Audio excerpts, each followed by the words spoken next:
This week's big movie is Amma Kanakku, which revolves around Amala Paul's character, whose name is Shanti. Shanti juggles many jobs.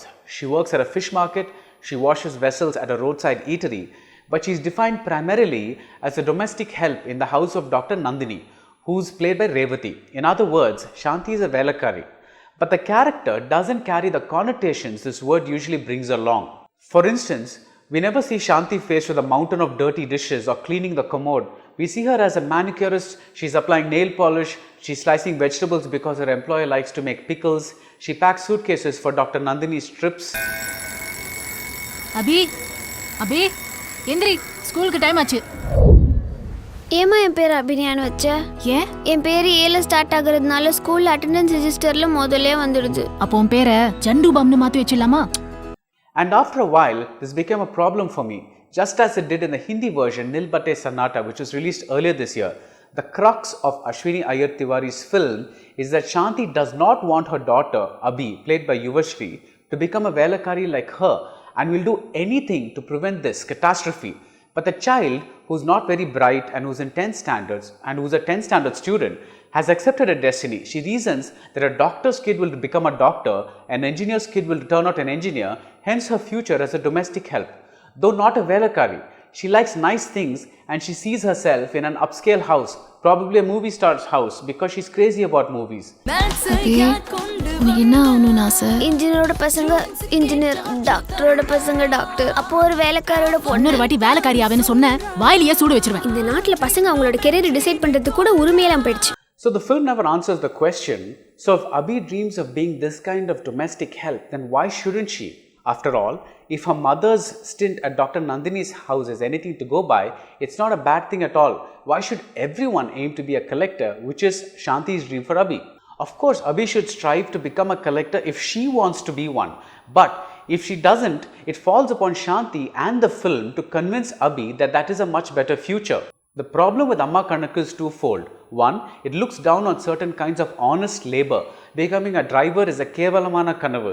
Getting a government job that pays rupees 8,000 a month, that's no good either.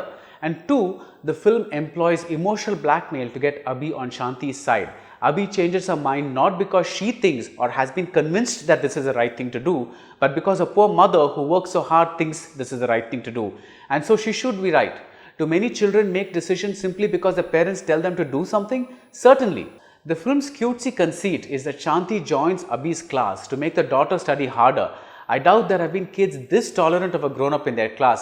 They giggle a bit, they joke about her height, and that's it. They're all soon best buddies. If only life were this easy. உனக்கு மறுபடியும் படிக்க chance கிடைச்சா?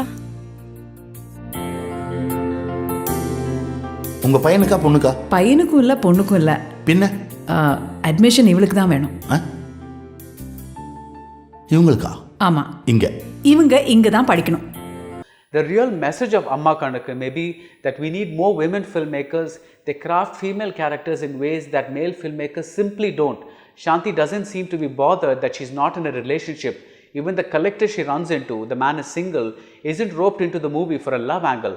One part of me said that this is because the local audience may not care to see a married film actress in a romance, but it's also because this is her story and her daughter's story. There's really no place in it for a man.